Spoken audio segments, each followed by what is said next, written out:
तो ठीक है बेटा, आज हम अपना चैप्टर स्टार्ट करते हैं करंट इलेक्ट्रिसिटी।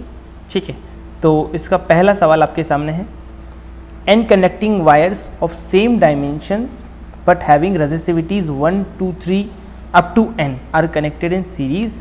ठीक है, the equivalent resistivity of the combination is. Simple सा सवाल है, बहुत वायर्स हैं आपके सामने और सेम डायमेंशन है उसकी। डायमेंशन सेम का मतलब लेंथ और जो एरिया क्रॉस सेक्शनल वाला होगा वो सब कुछ सेम है। ठीक है, रजिस्टिविटी बस उनकी इस रेशियो में है 1 2 3 और ये। तो आप समझो कि वायर्स यहाँ दिए हुए हैं और रजिस्टिविटी चाहिए, मतलब वायर को आप एज ए रेजिस्टेंट ट्रीट करोगे। किसकी तरह ट्रीट करोगे? रेजिस्टेंस की तरह। तो एक रेजिस्टेंस ये हुआ, फिर एक रेजिस्टेंस ये हुआ, एक रेजिस्टेंस ये हुआ, एक रेजिस्टेंस ये हुआ, ऐसे करके आपके सामने बहुत सारे रेजिस्टेंस हैं। कितने हैं? n है। तो ये हो गया 1, इसको बोल सकता हूँ R1, R2, R3, R4 up to Rn। ऐसे करके मेरे सामने n रेजिस्टेंसेस, n वायर्स का मतलब n रेजिस्टेंसेस। अगर आपको R1 की वैल्यू की बात करनी हो तो सबसे पहले आपको दिया हुआ है कि डायमेंशन इसके सेम है, मतलब इसकी लेंथ अगर L है और एरिया A है तो सबकी लेंथ और एरिया L और A ही होगा। तो लेंथ और एरिया सबका सेम है। अब आपको क्या पता है कि R1 की वैल्यू जो है वो रो L बाई A होती है। तो रो है जो वो 1 है, उसका रेजिस्टिविटी कितनी है? 1। पहले वाले वायर की 1 है, दूसरे वाले वायर की 2 है, तीसरे की 3 है, ऐसे करके लास्ट वाले की n है। मतलब रेजिस्टिविटी सबकी अकॉर्डिंग टू नंबर है। सिंपल। तो R1 की वैल्यू हो जाएगी 1 into L by A, R2 हो जाएगा 2 into L by A, R3 हो जाएगा 3 इंटू एल बाई ए। ऐसे करते करते Rn जब आप निकालोगे तो आएगा n into L by A. ऐसे सारी वैल्यूज आपके सामने हैं। आपको इक्विवेलेंट रेजिस्टिविटी निकालनी है। सबसे पहली बात है कि इक्विवेलेंट रेजिस्टिविटी का मतलब ये होगा कि फाइनल जो आपका वैल्यू आए ना उसको आप रेजिस्टिविटी के टर्म्स में कैसे लिखोगे। तो आपको पता है कि फाइनल आपका जो इक्विवेलेंट रेजिस्टेंस आएगा उसके लिए R1 प्लस R2 प्लस ऐसे करके सारी वैल्यूज Rn तक हो जाएगी, लेकिन ये रेजिस्टेंस की वैल्यू है। अगर आप इसमें रेजिस्टिविटी निकालना चाहते हो, क्या निकालना चाहते हो? रेजिस्टिविटी। तो रेजिस्टिविटी का वैल्यू जो होगा वो कैसे निकालेंगे? R बराबर होता है रो L बाई A। अब जब आपने सारे तारों को एक साथ सीरीज में जोड़ दिया है, ध्यान से सुनना, आपने सारे तारों को सीरीज में जोड़ दिया ऐसे करके, 1 फिर 2 फिर 3 फिर 4 फिर 5, ऐसे करके आपने सारे तारों को जोड़ दिया सीरीज में। 1 2 3 4 5 ऐसे करके n वायर्स आपके सीरीज में जुड़े हुए हैं। तो सीरीज में अगर n वायर्स जुड़े हुए हैं तो इसका मतलब ये होगा कि उनकी इक्विवेलेंट रेजिस्टिविटी तब आएगी जब आप उसके लिए सारी वैल्यू लिख दोगे। आपको पता है R इक्विवेलेंट बराबर हो जाएगा रो इक्विवेलेंट, L इक्विवेलेंट और एरिया इक्विवेलेंट। ऐसे सोचो आप देखोगे कि इन सब के लिए कुछ भी कर लो आप, एरिया की वैल्यू जो है वो चेंज नहीं हो रही। एरिया तो वही है ना, हर जगह से एरिया तो सेम ही है, एरिया तो जुड़ेगा नहीं, क्योंकि जो क्रॉस सेक्शनल एरिया होता है वो सीरीज में जोड़ने पर तो वही रहता है। तो क्रॉस सेक्शनल एरिया तो सेम है, तो इसका वैल्यू तो सिंपल A आ गया। लेकिन यहाँ पर लेंथ चेंज हो गई है। जब आपने n वायर्स को जोड़ दिया है तो लेंथ n टाइम्स हो गई है। तो लेंथ की वैल्यू हो गई n इंटू एल, क्योंकि एक की L है, दूसरे की L है, तीसरे की L है, चौथी की L है, सबकी जुड़ के कितनी हो गई? NL। और रो इक्विवेलेंट आपको पता नहीं और R इक्विवेलेंट आपको पता है R1 plus R2 up to करके Rn। अब R1 R2 सबकी वैल्यू आपको पता है, क्या है? 1 into L by A plus 2 into L by A, ऐसे करके लास्ट वाला वैल्यू है n into L by A equal to rho equivalent into n L by A. यहाँ से एल बाई ए आपका आ गया कॉमन और यहाँ जुड़ेगा 1 plus 2 plus up to n और ये हो जाएगा rho equivalent into n L by A. L by A से एल बाई ए कट गया, तो यहाँ से रो इक्विवेलेंट का जो वैल्यू है वो आप निकाल सकते हो। ये जो होता है ना, ये एक AP बनी हुई है और इसका सम सीधा सीधा आपको ध्यान रखना है, या फिर आप सॉल्व भी कर सकते हो। This is equal to n into n plus 1 by 2 and that is equal to rho equivalent into n। n से n कट गया तो रो इक्विवेलेंट का वैल्यू आ गया आपके पास में n प्लस 1 बाई 2। तो बहुत आसान सा सवाल, बट हाँ ये कि इसमें कैलकुलेशन आपको करनी है, बट हाँ समझने वाली चीज़ के लिए बहुत ईजी है। तो n plus 1 by 2 is the correct answer. ठीक है, n plus 1 by 2। Next question आपके सामने है, two cells each of EMF 10 volt and each 1 ohm internal resistance are used to send a current through a wire of 2 ohm resistance. The cells are arranged in a parallel, then the current through the circuit is। ठीक है, तो आपके पास में 2 cell हैं जिनका EMF कितना है बेटा? 10 वोल्ट और उनका इंटरनल रेजिस्टेंस कितना है? 1 ohm।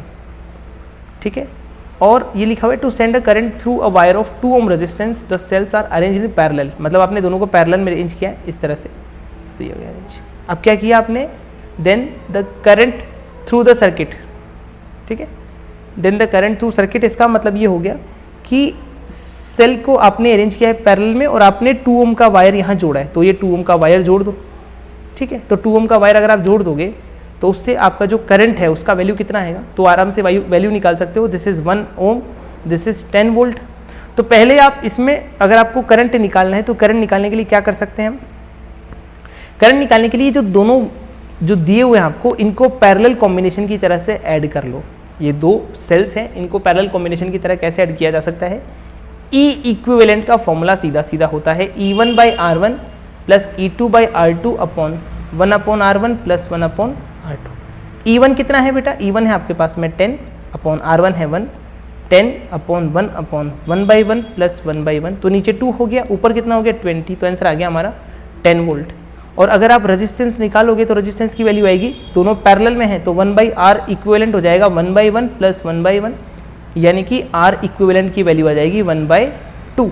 यानी कि आपका फाइनली क्या हो जाएगा यहाँ पे कि ये जो वोल्टेज आपको दिख रहा है ना, इनका जो एक्चुअल वैल्यू है, इक्विवेलेंट वैल्यू है, वो बन जाएगा आपका 10 वोल्ट, तो ये हो गया 10 वोल्ट। और जो रेजिस्टेंस है वो 1 और 1 का मिलकर कितना बन जाएगा 0.5 ओम। और यहाँ से आपके पास में एक ये है 2 ओम का रजिस्टर। फाइनली आपका जो करंट आएगा वो करंट आप ऐसे निकाल सकते हो, करंट का वैल्यू आएगा total voltage upon 2 plus 0.5 that is equal to 4 ampere. तो ये आ जाएगा आपका आंसर 4 एम्पियर, ठीक है। इस तरह से आपको सवाल करना है। नेक्स्ट क्वेश्चन आपके सामने है, 2 metal wires of identical dimensions are connected in series, ठीक है। अब आपने यहाँ पे क्या किया, 2 मेटल वायर्स हैं, उनकी डायमेंशंस आइडेंटिकल है, मतलब सेम डायमेंशंस है। अभी ऐसा सवाल किया है, तो एक बार दोबारा और देख लो, अगर ऐसा सवाल और आ जाए तो आपको कैसे करना है। तो यहाँ पे आपने 2 मेटल वायर्स को कनेक्ट किया है, एक वायर को, अच्छा रेजिस्टेंस की तरह मान लेंगे, कंडक्टिविटी दी हुई है यहाँ पर, तो वहाँ रेजिस्टिविटी दी हुई थी, यहाँ कंडक्टिविटी दी हुई है, और आपने इनको सीरीज में कनेक्ट किया है। इसका सिग्मा 1 है, इसका सिग्मा 2 है, डायमेंशन सब आइडियल है, मतलब LA और LA, ये आपको ध्यान रखना है। तो इसकी इफेक्टिव कंडक्टिविटी क्या हो जाएगी, तो वापस से वही बात है, आप इफेक्टिव रेजिस्टिविटी निकाल लोगे तो इफेक्टिव कंडक्टिविटी आ जाएगी। बात समझ में आई, इफेक्टिव कंडक्टिविटी निकाल लोगे तो इफेक्टिव रेजिस्टिविटी निकाल लोगे तो कंडक्टिविटी आ जाएगी, क्योंकि रेजिस्टिविटी जो होती है वो होती है 1 upon conductivity, 1 upon conductivity, simple. तो ये हो जाएगा आपका rho that is equal to 1 upon sigma. बस इतना आपको ध्यान रखना है, तो आपका सारा काम आसानी से हो जाएगा। आपको इन दोनों का रेजिस्टेंस जोड़ना है, तो जो R इक्विवेलेंट आएगा वो कितना आएगा, R1 प्लस R2। R1 कितना है बेटा, R1 है रो L बाई ए, क्या है रो L बाई ए, और R2 कितना है रो L बाई ए। लेकिन डायमेंशन सबकी सेम है, लेकिन रो और रो अलग अलग है, तो रो 1 और रो 2 दोनों को जोड़ दिया तो यहाँ से R इक्विवेलेंट आपका निकल के आ चुका है, तो यहाँ से वैल्यू आ गई है। R इक्विवेलेंट की जो वैल्यू है एक्चुअली वो कितनी है, R इक्विवेलेंट की वैल्यू वैसे ही अपन लिखेंगे rho equivalent L equivalent upon A equivalent, जो भी है ना इक्विवेलेंट का वैल्यू उसी के अकॉर्डिंग लिख देंगे। यहाँ से रो 1 plus rho 2 times L by A आपका आंसर आ जाएगा। लेकिन अब देखो यहाँ पे L इक्विवेलेंट कितनी बन जाएगी, अगर आपने 2 वायर्स को सीरीज में जोड़ा है ऐसे करके, तो उनकी लेंथ L और L मिलकर कितनी बन जाएगी, टोटल लेंथ 2L, तो ये हो जाएगी 2L, लेकिन एरिया वही A, और ये रो इक्विवेलेंट आपको फाइंड करना है। So this is equal to rho 1 plus rho 2 L by A, L by A से मल्टीप्लाई करके, तो यहाँ से आ जाएगा रो इक्विवेलेंट बराबर रो 1 प्लस रो 2 बाई 2।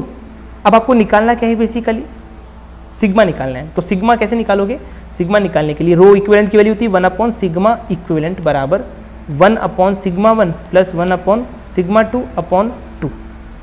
यहाँ से आपका जो सिग्मा इक्विवेलेंट है उसका वैल्यू आ जाएगा, कितना आएगा बेटा, देखो ये बन जाएगा sigma 1 plus sigma 2 upon 2 sigma 1 sigma 2 बराबर 1 अपॉन सिग्मा इक्विवेलेंट। तो यहाँ से सिग्मा इक्विवेलेंट की वैल्यू आ जाएगी उल्टा करने पर 2 sigma 1 sigma 2 upon sigma 1 plus sigma 2। इस तरह से हमें सॉल्व करना है, तो ये आ गया आपका sigma equivalent 2 sigma 1 sigma 2 upon sigma 1 plus sigma 2। ठीक है, नेक्स्ट क्वेश्चन है आपका, सर्किट आपको दिया हुआ है, पोटेंशियल एट ए पॉइंट पर 0 है, ए पॉइंट पर पोटेंशियल, तो बी पॉइंट पर पोटेंशियल निकालना है। बहुत ज़्यादा ही इजी सवाल है, आराम से आप इसमें क्या क्या कर सकते हो। जहाँ पर पोटेंशियल आपको दिया हुआ है वहाँ जो भी दिया हुआ है वो मार्क कर दो, 0 पॉइंट, यहाँ 0। ठीक है, थोड़ा सा इसी में इसको अपन काफ़ी हद तक सॉल्व करने की कोशिश करेंगे। यहाँ तो 0 हो गया, अच्छा ठीक है, जहाँ पर आपको 0 दिख गया उसके इधर आप जाओगे तो इधर से इधर गए तो पोटेंशियल डिक्रीज़ हुआ, कितना 1 वोल्ट, तो यहाँ 0 था तो यहाँ कितना आ जाएगा -1। इस पॉइंट पर सी पॉइंट पर पोटेंशियल कितना हो गया, -1। ठीक है, अब एक और चीज़ आप थोड़ा सा यहाँ देखो, थोड़ा सा KCL को यूज़ करने की कोशिश करो, ठीक है। तो KCL का यूज़ करेंगे यहाँ पर। देखो इस सवाल को करने के लिए अब हम लोग KCL का यूज़ करेंगे। KCL क्या है, देखो यहाँ से अगर अपन देखें तो इधर से 2 एम्पियर करंट जा रहा है। कितना जा रहा है? 2 एम्पियर करंट जा रहा है। 2 एम्पियर अगर करंट जा रहा है तो जाने दो यहाँ पर भी उतना ही होगा। ये थोड़ा सा ऐसे बना दो, इस तरह से 1 एम्पियर करंट, ठीक है। तो अब आप यहाँ पे डायरेक्शन आपको सामने दिख रही है और आपको दिया हुआ है कि इधर से 1 एम्पियर करंट जा रहा है और इधर से 2 एम्पियर जा रहा है। तो डेफिनेटली अगर आप देखोगे तो इधर से तो 1 एम्पियर आ रहा था, लेकिन यहाँ पर आगे जाके वो 2 एम्पियर हो गया। इसका मतलब ऊपर से एक 1 एम्पियर करंट नीचे आया होगा, तभी तो ये मिलके इस 1 एम्पियर के साथ मिलके 2 एम्पियर बन गया, यानी कि 1 और 1 2 हुआ, तभी हुआ। तो इसका मतलब यहाँ से 1 एम्पियर करंट फ्लो करेगा, यानी कि ये जो DC रजिस्टेंस है ना, RDC, इस रजिस्टेंस में से 1 एम्पियर करंट डाउनवर्ड फ्लो करेगा। सिंपल एक KCL हमने लगा दिया। KCL मतलब करंट को सॉल्व कर लिया कि 2 एम्पियर इधर है, 1 एम्पियर इधर है, तो 1 ऊपर से आया होगा। तो इसका मतलब D और C के बीच में हमें काफ़ी कुछ पता चल जाएगा, और D और C के बीच में पता चल जाएगा तो B का वैल्यू पता चल जाएगा। तो हम क्या बोल सकते हैं D और C के बारे में? D और C के बारे में ये बोल सकते हैं कि बीच में 2 ओम का रजिस्टेंस है, तो VD minus VC, VD minus VC upon 2, ये इक्वल होना चाहिए 1 एम्पियर के बराबर। तो यहाँ से आ जाएगा VD माइनस, और VC का वैल्यू है आपके सामने। VC का वैल्यू हम लोगों ने लिखा है -1 है, VC का वैल्यू -1, तो VC का वैल्यू -1 यूज़ कर सकते हैं। So this is equal to -1 और ये हो गया 2। तो VD का वैल्यू कितना हो गया? 2 - 1 यानी कि 1। VD हो गया 1, और VD अगर 1 हो गया तो मैं यहाँ 1 रख सकता हूँ। तो अगर VD 1 हुआ ना बेटा, तो यहाँ 1 रख दो, तो VD 1, तो यहाँ पर अपने आप कितना हो जाएगा? यहाँ हो जाएगा -1। क्यों? क्योंकि जब आप यहाँ से यहाँ जाओगे तो पोटेंशियल वापस से 2 डिक्रीज़ हो जाएगा, क्योंकि यहाँ पर बड़ी बैटरी D की तरफ है, छोटी वाली B की तरफ है। तो VD 1 है, +1 है, तो +1 से उधर 2 छोटा करोगे, एक में से 2 सब्ट्रैक्ट करोगे तो -1 आंसर आएगा। तो यहाँ पर वैल्यू हो जाएगी -1। तो VB कितना आएगा? -1 वोल्ट। कितना आएगा? -1 वोल्ट। बस इसी तरह से हम सॉल्व करना है, तो ये आ जाएगा हमारा आंसर, ठीक है। तो potential at B point is -1 volt, इसी तरह से सॉल्व करना है, ठीक है बेटा। तो नेक्स्ट क्वेश्चन है हमारा, in the following part of a circuit what will be the potential difference between A and B? VB minus VA आपको निकालना है, VB माइनस VA। देखो बिल्कुल सिंपल चीज़ है। ऐसे सर्किट को आप सॉल्व करो तो उससे पहले आप ये समझ लो, ऐसा मत सोचना कि यहाँ पर आपका A और B किसी से कनेक्टेड नहीं है, ऐसा नहीं होता। ये एक बहुत बड़े सर्किट की छोटी सी ब्रांच होती है, जो आपको दिख रही है ना यहाँ पे, ये एक बहुत बड़े सर्किट की छोटी सी ब्रांच है। मतलब ये किसी पर्टिकुलर ब्रांच को उठाया गया है, तो इसका मतलब ये नहीं कि इतना कटा हुआ कैसे, मतलब यहाँ पे करंट कैसे फ्लो कर रहा होगा, ऐसा नहीं सोचना है, ठीक है। तो अब आपका सवाल क्या बोल रहा है? इस तरह से करंट आपका 3 एम्पियर इस तरफ से इस तरफ फ्लो कर रहा है, तो आपको यहाँ पे रेजिस्टेंस वगैरह की वैल्यू निकालनी है। तो आप क्या करोगे? A पर आपको वैल्यू पता नहीं है, तो बेस्ट तरीका मैं आपको बताता हूँ इसको सॉल्व करने का। ये 2 ओम यहाँ पर आपको ये दिया हुआ है, और यहाँ पर आपका ये 0.7 ओम है, ठीक है, और यहाँ पर B है। देखो किसी भी एक जगह पर आप चाहो तो 0 मान सकते हो, तो आपके लिए बहुत आसान हो रहा है। इस पर अगर आप 0 मान लोगे ना A पर, मैं बढ़िया तरीका बता रहा हूँ आपको, VA 0 वोल्ट मान लो, क्योंकि आपको सिर्फ डिफरेंस निकालना है। तो एक पर भी नहीं पता आपको, तो किसी भी एक जगह 0 मान लो, या तो B पर मान लो या A पर मान लो, कोई दिक्कत नहीं। 0 इधर मान लिया, तो अगर ये 6 वोल्ट की बैटरी है तो इधर कितना हो जाएगा अपने आप? -6 वोल्ट। यहाँ पर पोटेंशियल आपको पता नहीं, तो थोड़ी देर के लिए क्या अज्यूम कर लो? इस पोटेंशियल को अज्यूम कर लो आप x, क्योंकि ये भी नहीं पता आपको। अच्छा, अगर ये x है और ये बैटरी कितने वोल्ट की है? 9 वोल्ट की, तो अपने आप ये कितना हो जाएगा? x + 9। और ये पोटेंशियल आपको पता नहीं, तो इस पोटेंशियल की वैल्यू आप क्या अज्यूम कर सकते हो? y, ठीक है। जो नहीं पता उसको आप अज्यूम कर लो, जो निकाल सकते हो वो निकाल लो। तो यहाँ पर आपको वैल्यू किस किस की नहीं पता है? x की भी नहीं पता, y की भी नहीं पता। We have to find 0 minus y, नहीं एक्चुअली y माइनस 0 फाइंड करना है। क्या फाइंड करना है? y माइनस 0, क्योंकि b माइनस a फाइंड करना है ना, तो y माइनस 0 फाइंड करना है, ठीक है। तो हम y की वैल्यू निकालेंगे। कैसे निकालेंगे? देखो करंट इधर से इधर जा रहा है, कितना एम्पियर जा रहा है? 3 एम्पियर।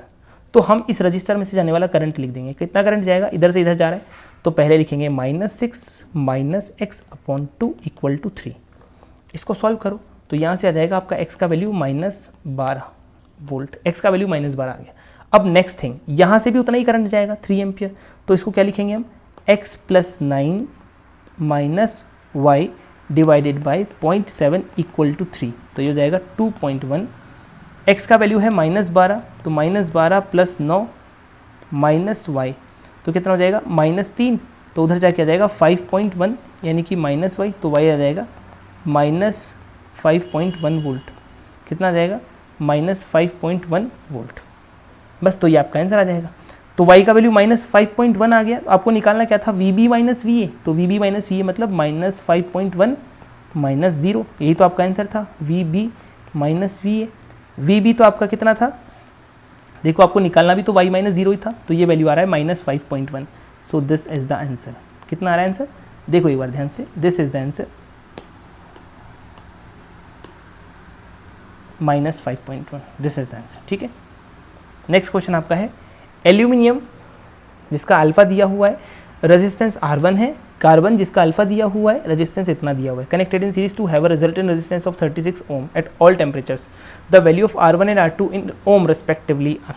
देखो यहाँ पर एक बहुत अच्छी चीज़ आपको समझनी है कि आपने दो अलग अलग रेजिस्टेंसेस को कनेक्ट किया है सीरीज़ में, और ये है R1 और ये है R2, ठीक है, और इन दोनों का जो कॉम्बिनेशन है, मतलब इनका जो इक्विवेलेंट है, उसकी वैल्यू आनी चाहिए आपकी 36 ओम एट ऑल टेम्परेचर्स।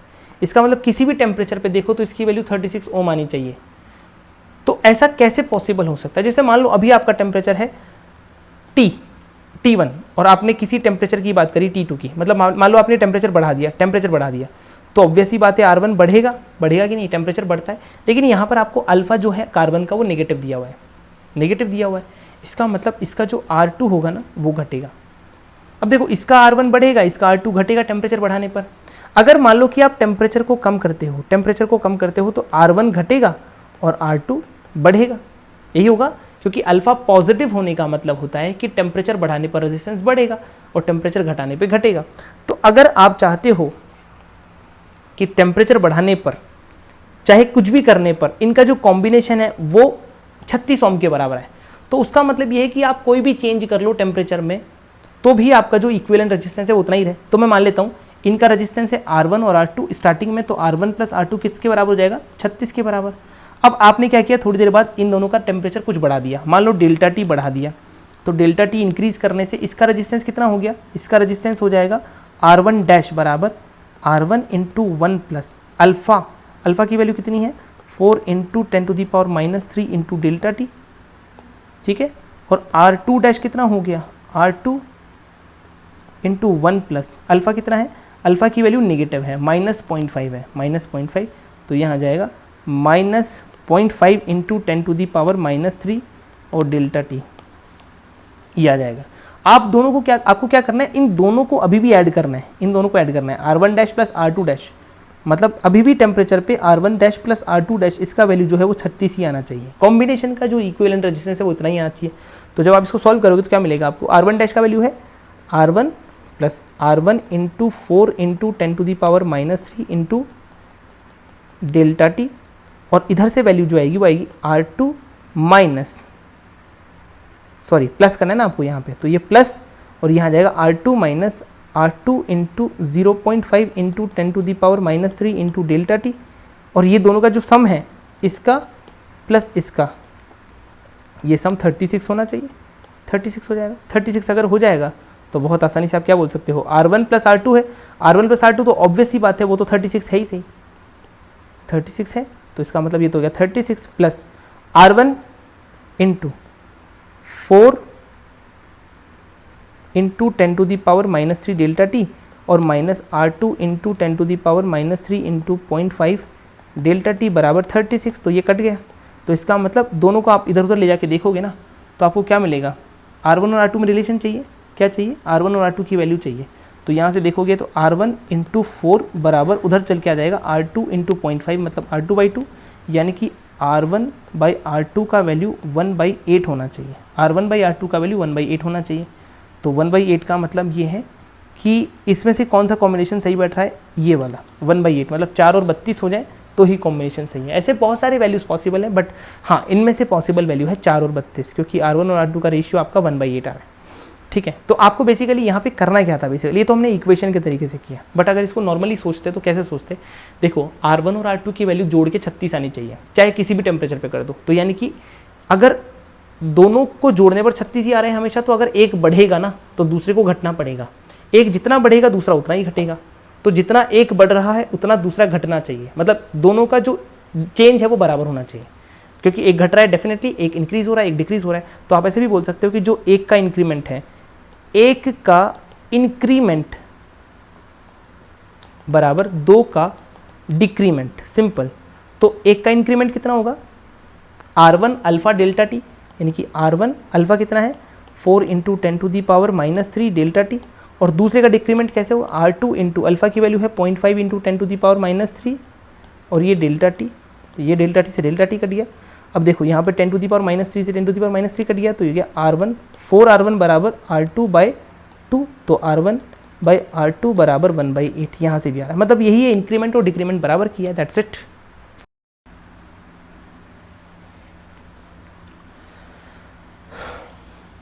तो ठीक है बेटा, नेक्स्ट क्वेश्चन हम लोग देखते हैं। नेक्स्ट क्वेश्चन में क्या लिखा हुआ है, 2 इलेक्ट्रिक बल्ब्स, एक 200 वोल्ट चार्ज 40 वाट और दूसरा वाला 200 वोल्ट 100 वाट है, दोनों को हमने सर्किट में कनेक्ट किया, ठीक है।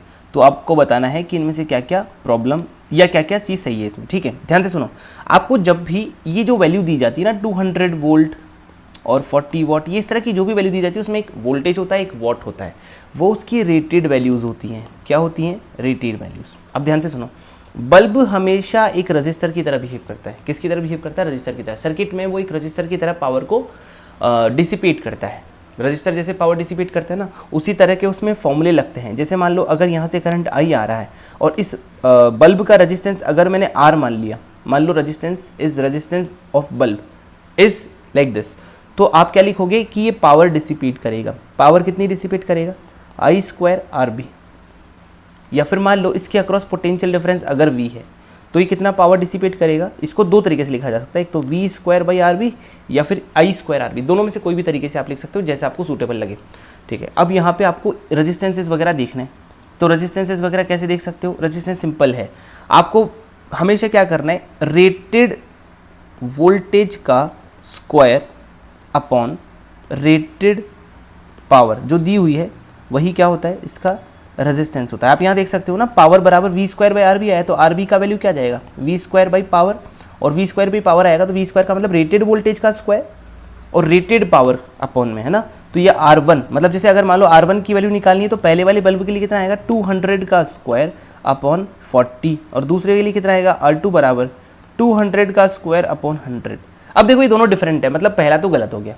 ये एक्चुअली क्या शो करता है, ये जो रेटेड वैल्यू होती है इसका मतलब क्या होता है, तो रेटेड वैल्यू का मतलब होता है बेटा कि अगर इस बल्ब के अक्रॉस आपने 200 वोल्ट लगाया होता, इस बल्ब के अक्रॉस आपने अगर 200 वोल्ट का पोटेंशियल डिफरेंस अप्लाई किया होता तो ये 40 वॉट की पावर डिसिपेट करता। मतलब ये कंडीशन हो गई, हमेशा 40 वॉट की पावर डिसिपेट नहीं करेगा। अगर मान लो कि आपने इसके अक्रॉस पोटेंशियल डिफरेंस कुछ और लगाया तो ये अलग पावर डिसिपेट करेगा। तो इसलिए हम कभी भी उस पावर से उसका काम नहीं करते कि ये पावर है तो इतना है भाई, और पावर भी तो लगा और वोल्टेज भी तो लगा सकते हैं। तो आप एक काम करो, बढ़िया सा इसका रेजिस्टेंस निकाल लो, उसके बाद हम इसके लिए कुछ भी निकाल सकते हैं। अब दूसरा इसमें लिखा हुआ है the resistance of 40 what bulb is more than 100 what bulb.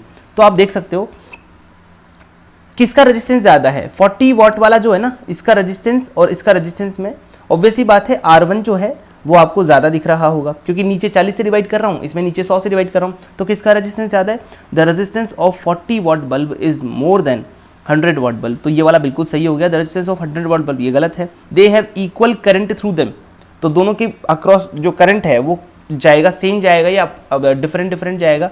तो हम देख सकते हैं कि अगर आपने दोनों को कनेक्ट किया है सर्किट में तो दोनों में से करंट सेम कैसे जा सकता है, दोनों में से करंट सेम कैसे जा सकता है। मान लो आपने एक सर्किट में कनेक्ट किया, मान लो किसी वोल्टेज के अक्रॉस आपने कनेक्ट किया, जैसे मान लो यहाँ पे एक बल्ब कनेक्ट कर दिया आपने, ठीक है, तो ये V वोल्टेज आपने कनेक्ट किया, तो यहाँ से जो करंट जाएगा वो करंट किस पे डिपेंड करेगा, इसके रेजिस्टेंस, और इसके रेजिस्टेंस पे अगर डिपेंड करेगा तो मतलब दोनों का रेजिस्टेंस डिफरेंट है, तो दोनों के अक्रॉस करंट डिफरेंट जाएगा, मतलब दोनों के थ्रू होकर करंट जो जाएगा वो डिफरेंट होगा। सो ये भी गलत हो गया, तो इसका मतलब this is wrong and this is right, तो बी ऑप्शन इज करेक्ट, ठीक है। नेक्स्ट क्वेश्चन है आपका, the potential difference between the terminals of a cell in an open circuit is 2.2 volt, ठीक है। When a resistor of 5 ohm is connected across the terminals of the cell, the potential difference between the terminals of the cell is found to be 1.8 volt. The internal resistance of the cell is, देखो बहुत easy question है।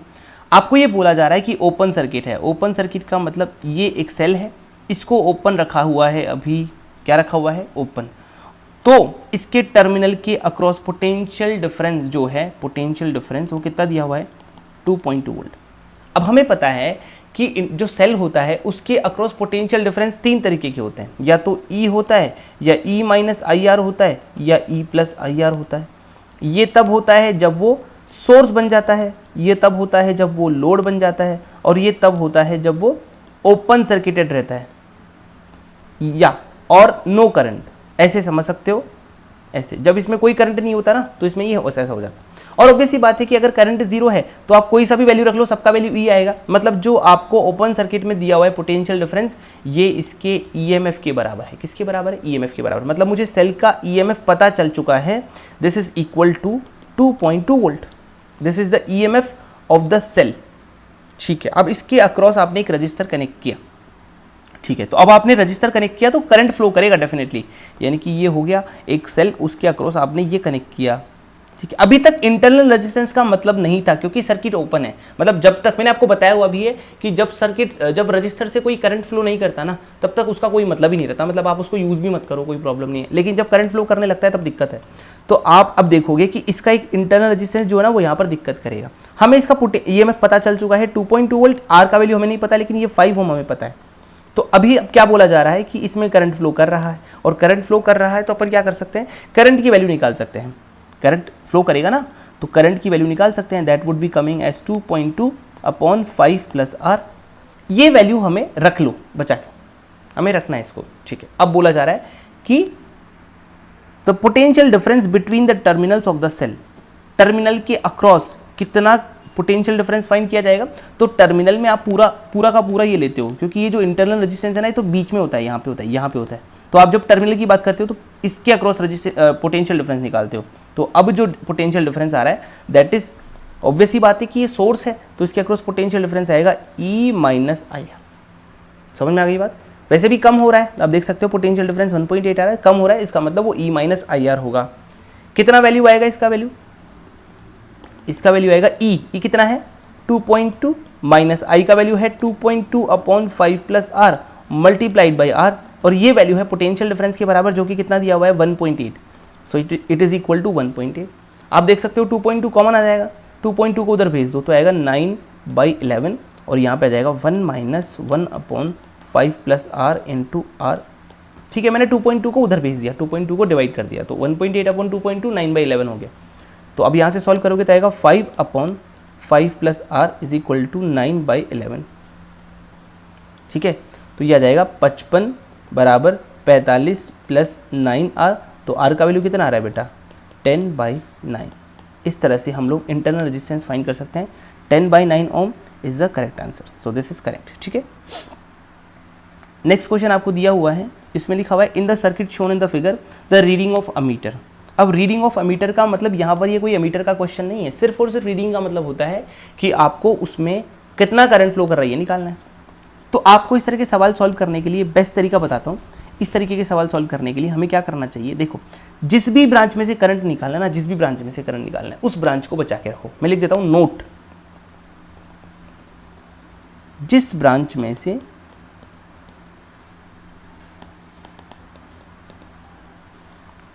Current या potential, कुछ भी potential find करना हो उसको बचा लो। बचा के देखो, आपको अगर एमीटर में से करंट फाइंड करना है तो आप उसको इक्विवेलेंट में मत जोड़ देना, उसको रखना, उसी में से तो करंट निकालना है, बाकी सबको इक्विवेलेंट के हिसाब से जोड़ दो। बहुत बढ़िया तरीका है, इससे बढ़िया तरीका कुछ भी नहीं। आपको जब एक भी किसी सर्किट में मल्टीपल सेल्स दिख जाएं, व्हेनेवर, मतलब मैं आपको ये बता रहा हूँ कि जब भी मल्टीपल सेल्स दिख जाएं तो आप उसको कोशिश करो सवाल करने का कि अगर करंट वरंट पूछा जाए तो उसमें आप उसको मर्ज कर दो, मतलब इक्विवेलेंट निकाल लो बैटरी का, तो बहुत आसानी से हो जाएगा आपका काम। तो उसको बचाकर बाकी सबको,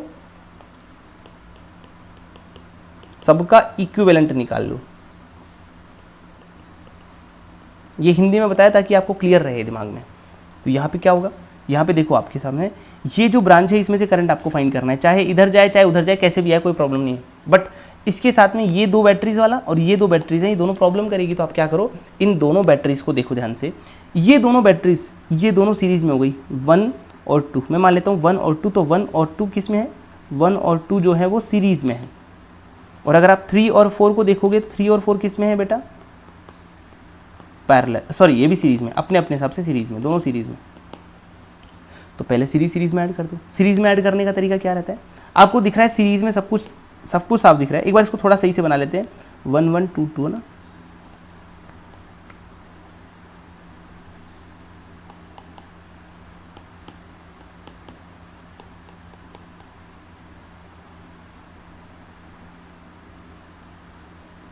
ठीक है। यहाँ से मुझे करंट फाइंड करना है। फिर मैंने यहाँ पे क्या किया,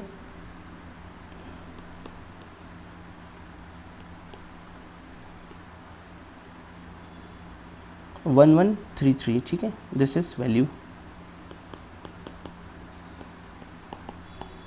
अब देखो यहाँ पे ध्यान से, पहले तो इन दोनों को सॉल्व करो, इन दोनों को। मान लो कि यहाँ पे इस तरह से आप देखो, ऐसे आ रहे हो, तो अगर आप ऐसे देखोगे तो देखोगे पहले नेगेटिव टर्मिनल, फिर पॉजिटिव टर्मिनल, फिर पॉजिटिव टर्मिनल, फिर नेगेटिव टर्मिनल। तो मतलब ये कॉन्फ़िगरेशन उल्टा हो गया।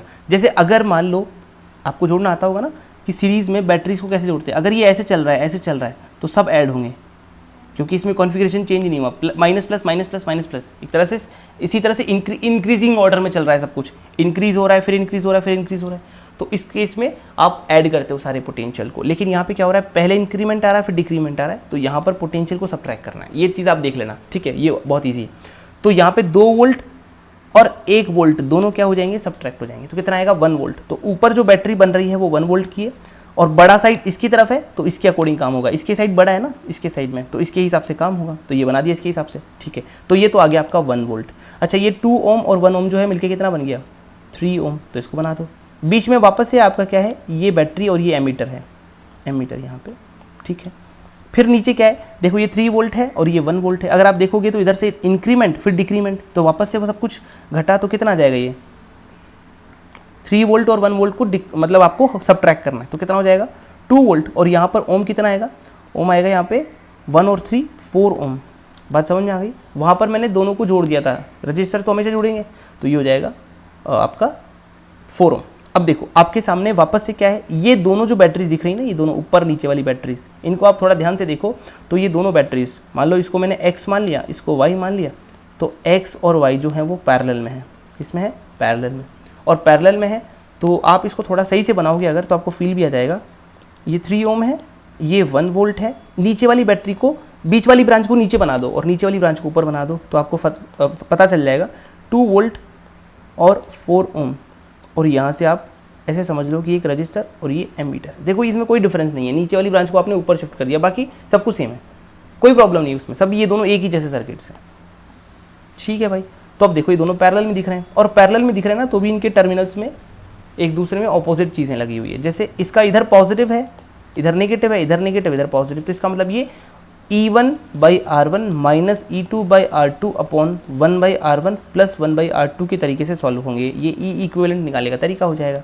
तो E1 कितना है आपका 1, R1 कितना है 3 माइनस, अब देखो यहाँ पर आ जाएगा 1/3, मतलब आप देखो कि बड़ा कौन सा होगा, 1/3 और 1/2 में से देख सकते हो। यहाँ पर आप जब डिवाइड करोगे तो 2 और 2 वोल्ट और 4 ओम आएगा, 2 वोल्ट और 4 ओम, तो डिवाइड करोगे तो किसका आएगा, 2/4 बड़ा है माइनस 1/3, तो 1/3 छोटा है, 1/2 बड़ा है, 1/3 छोटा है। तो नीचे क्या लिखेंगे, 1/4 प्लस 1/3। सॉल्व कर लेते हैं एक बार, तो आएगा 6 - 4 यानी कि 2, और नीचे कितना आएगा 7, 2/7। तो यानी कि ये आ गया हमारा E इक्विवेलेंट, कितना आ गया 2/7। मतलब आपने इन दोनों को जो सॉल्व किया ना बैटरीज को, तो सॉल्व करने पर आपका आ गया 2/7। कौन सा वाला फैक्टर बड़ा था, 2 वाला फैक्टर बड़ा था, 2/4 वाला फैक्टर अपन ने पॉजिटिव में लिखा था, तो ये वाला हमारा इसी तरीके से रहेगा। तो ये हो जाएगा हमारा 2 वोल्ट की, सॉरी 2/7 वोल्ट की तो ये बैटरी हो गई, और ये 4 और 3 वापस जो है वो किस में हो गए, 4 और 3 वापस से पैरेलल में हो गए। तो उनका इक्विवेलेंट रेजिस्टेंस कितना आएगा, 4 × 3 अपॉन 4 + 3, ये हो जाएगा 12/7। तो यहाँ पे लिख देना 12/7। अब आपके सामने सब कुछ सॉल्व हो चुका है, इन दोनों को मर्ज कर दिया है आपने। अब ये जो बचा हुआ है आपका, ये रजिस्टर जो है वो कितने ओम का दिया हुआ था, क्वेश्चन में दैट इज 2 ओम, तो ये 2 ओम लिख लिया आपने नीचे, और यहाँ पर एमीटर लगा हुआ है। अब रीडिंग निकाल लो। तो आपने क्या किया, बाकी सबको सॉल्व कर लिया। देख लो आपने बाकी 2 ओम और एमीटर को नहीं छेड़ा, क्योंकि इसी में से करंट निकालना है, क्योंकि इसी को छेड़ दोगे तो फिर पता नहीं चलेगा ना करंट किस में से जा रहा है। तो 2 ओम को आपने अभी भी बचा के रखा, और करंट की वैल्यू आ जाएगी यहाँ से। कैसे आएगी, ये करंट फ्लो करेगा ऐसे। तो बैटरी कितने की है, 2/7 की, अपॉन रजिस्टर कितना है 12/7 + 2, दिस इज करंट। और यही करंट जो है वो एमीटर रीड करेगा। तो ये जाएगा 14 और 12 26, तो आएगा 2/26, यानी कि आंसर आएगा 1/13 ampere. This should be the answer, 1/13 ampere. So answer is coming as B option, 1/13। ठीक, इस तरह से हमें सॉल्व करना है सवाल को। ठीक, एक बार देखो अच्छे से, फिर क्लियर हो जाएगा। नेक्स्ट क्वेश्चन है आपके सामने, सिमिलर बल्ब्स में 6, ठीक है, और एक डीसी सोर्स आपने ई उसके साथ में कनेक्ट किया है, और 0 इंटरनल रेजिस्टेंस है, ठीक है। The ratio of power consumption by the bulbs when 1 all are glowing and in the situation when 2 from section A and 1 from section A are glowing, B are glowing, ठीक है। Okay, ठीक है, मतलब पहली situation है जिसमें आपने ratio of power consumption by the bulbs when all are glowing, ठीक है। समझ लो कि आप सारे ग्लो कर रहे हैं। तो पहला सेक्शन आपको कौन सा मानना है, जब सारे बल्ब ग्लो कर रहे हैं, मतलब आपको रेशियो निकालना है व्हेन ऑल ग्लो, और व्हेन कौन कौन ग्लो कर रहा है, व्हेन 2 फ्रॉम सेक्शन ए, मतलब सेक्शन ए कौन सा, इधर से पहले वाले में से 2, इनमें से कोई 2, मतलब दूसरी वाली जो कंडीशन है उसको हमने नीचे लिखना है। 2 from section A and 1 from section B glows, तब क्या होगा, ठीक है। ओके, तो हमें पावर कंजम्पशन का रेशियो निकालना है। पहला, जब सारे ग्लो करेंगे इसका मतलब है कि सारी की सारी पावर जाएगी। सारे बल्ब आइडेंटिकल है, सिमिलर बल्ब है, तो सबका रेजिस्टेंस सेम होगा। मतलब आप सबको कैसे अज्यूम कर लो, देखो पावर निकालने का तरीका क्या है, सबके रेजिस्टेंसेस मान लो R R R R R R R R R. आप देख सकते हो कि शुरू के तीनों आर रेजिस्टेंस जो यहाँ पे दिए हुए हैं आर आर आर, ये तीनों पैरेलल में है। फिर उसके बाद के तीनों वापस से पैरेलल में हो जाएंगे। तो पहले तीनों को पैरेलल में आप जोड़ दो, क्या करो, जोड़ दो। तो कितना आएगा, तीनों को पैरेलल में जोड़ोगे तो ये बन जाएगा आर आर और आर, यानी कि R/3, और दूसरा वाला भी आर आर और आर, यानी कि R/3, और नीचे आ जाएगी आपकी बैटरी ऐसे, ये ई। तो यानी कि पहले वाले केस में आप देखोगे कि करंट कितना फ्लो करेगा, करंट फ्लो करेगा E/2R/3, ये करंट फ्लो करेगा। आप देख सकते हो 3E/2R करंट यहाँ से फ्लो करेगा। लेकिन ये 3E/2R जो करंट है, मैंने तीनों का रेजिस्टेंस बेटा RR लिखा है, और ये RR पैरेलल में इसलिए R/3 लिखा है मैंने ना। तो अब ये 3E/2R करंट यहाँ से जाएगा। तो सोचो यहाँ पर आपके पास में कितनी ब्रांचेस हैं, 3 ब्रांचेस हैं। एक ब्रांच ये वाली हो गई, एक ब्रांच ये वाली हो गई, एक ब्रांच ये वाली हो गई। तीनों से इक्वल करंट जाना चाहिए, यानी कि every branch, through every branch current passes is 3E/2R, sorry E/2R। तो यानी कि I1 बराबर I2 बराबर I3, क्योंकि इक्वल है ना। तो 3E/2R का 3 पार्ट कर दो, यानी कि E/2R करंट तीनों ब्रांचेस से जाएगा।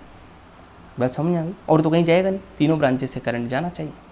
तो अभी जो ग्लोइंग हो रही है, बल्ब की, वो कैसे होगी, आप देख सकते हो हर बल्ब में सेम करंट जा रहा है, कितना E/2R। तो नाउ पावर कंजम्पशन कितना हो रहा है, नाउ पावर कंजम्पशन हो रहा है एक बल्ब से, थ्रू 1 बल्ब। हालांकि अपने को ये निकालने की भी जरूरत नहीं थी, आपने टोटल करंट निकाल लिया। तो टोटल करंट निकालने के बाद, अच्छा आपको टोटल पावर कंजम्पशन चाहिए, ठीक है, तो आप टोटल पावर कंजम्पशन से निकाल सकते हो या एक से भी निकाल सकते हो। तो एक का वैल्यू कितना आएगा, I²R, ये तो आ गई एक में से जाने वाला करंट, और उसका क्या मल्टीप्लाई कर दो, ये तो पावर कंजम्पशन है, और आप उसको 6 से मल्टीप्लाई कर दो, तो सब में बराबर बराबर पावर कंजम्पशन हो। हाँ, तो यहाँ पे अपन ने निकाली ना पावर कंजम्पशन थ्रू 1 बल्ब, कितना आया, एक बल्ब से इतना पावर कंजम्पशन हो रहा है, और 6 के 6 बल्ब से बराबर पावर कंजम्पशन होगा। तो सारे बल्ब का पावर कंजम्पशन हम निकाल सकते हैं। I1 की वैल्यू कितनी आ रही है, E/2R, इसका स्क्वायर करो, इनटू मल्टीप्लाई करना है R से, तो ये हो गया पावर थ्रू 1 बल्ब। अगर आप इसको 6 से मल्टीप्लाई कर दोगे तो 6 से टोटल कितनी पावर कंजम्पशन हो रही है सब आ जाएगा। तो E²/4R² इंटू R, इसको 6 से मल्टीप्लाई कर दो तो 3/2 टाइम्स E²/2, ये आ जाएगा आपका power, total power consumption, total power consumption. पहला केस हुई।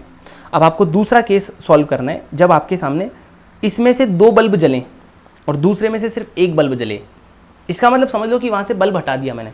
बल्ब हटाने पर ही तो नहीं जलेंगे, अगर बल्ब लगाए रखोगे तो जलेंगे वो। इसका मतलब पहले में से 2 ही बल्ब को जलाना है, दूसरे सेक्शन में से एक ही बल्ब को जलाना है। तो पहले सेक्शन में से 2 बल्ब को जलाना है, इसका मतलब आप कैसे करोगे, एक बल्ब यहाँ है, एक बल्ब यहाँ है, और दूसरे में से एक ही बल्ब को जलाना है। ऐसे करके आपको अब टोटल पावर कंजम्पशन निकालना है। तो ये ई हो गया, इसका रजिस्टेंस वही रहेगा। तो अभी आप देखोगे कि इन दोनों आर और आर का मिलकर कितना हो गया, R/2, और ये आर कितना हो गया 3R/2। इतनी करंट जाएगी। मैं आपको एक साथ ही निकाल के बता देता हूँ कि कितना पावर कंजम्पशन अभी हो रहा है। तो पावर कंजम्पशन के लिए आप क्या करोगे, फाइनल इसका इक्विवेलेंट निकाल लोगे। तो कितना आ रहा है ये 3R/2, और अभी कितना आ रहा है ये E। तो करंट आ जाएगा आपके पास E/3R/2। तो आपका जो पावर कंजम्पशन है, पावर टोटल, वो कितना आएगा I²R।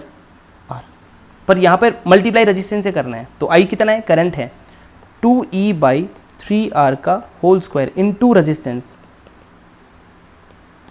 रेजिस्टेंस कितना है 3R/2। देखो यहाँ पे रेजिस्टेंस 3R/2 है। आप चाहो तो अलग अलग में निकाल के जोड़ दो, बाकी आप एक साथ करके भी करोगे तो भी बात तो हो जाएगी। पहले वाले में भी इसे कर सकते थे, 6 के 6 बल्ब को एक साथ जोड़ दो, फिर उसमें पावर निकाल लो तो टोटल पावर आ जाएगी। या फिर एक एक की निकाल के जोड़ दो। पहले क्या सिमिलर था ना, इस बार सिमिलर नहीं होगा, इसलिए मैंने एक साथ ही निकाल के फिर जोड़ दिया। तो यहाँ से कितना आएगा आपके सामने 4/9 3/2, यानी कि 2E²/3R। ये आ जाएगा पावर कंजम्पशन। पहले कितना आया था, पहले आपके सामने पावर कंजम्पशन आ रहा है 3E²/4R। कितना आ रहा है, एक सेकेंड कुछ गलती की क्या, 3/2 ही आएगा ना, 3/2 ही आएगा, 3/2, 3E²/2R। पहले आ रहा है 3E²/2R, अभी आ रहा है 2E²/3R। तो पावर 1 कितना आया 3E²/2R, पावर 2 कितना आ रहा है 2E²/3R। दोनों को डिवाइड कर दो, P1/P2, 3E²/2R अपॉन 2E²/3R। तो देख सकते हो आप E² और R तो कट ही जाएंगे, तो बराबर बराबर है सब, ऊपर 9 और नीचे 4। तो 9/4 शुड बी द आंसर, 9/4। तो ऑप्शन बी। तो अच्छा सवाल है, आपको काफ़ी इसमें एनालाइज करना है, इस तरह से आप सवाल कर सकते हो। ठीक है, नेक्स्ट क्वेश्चन।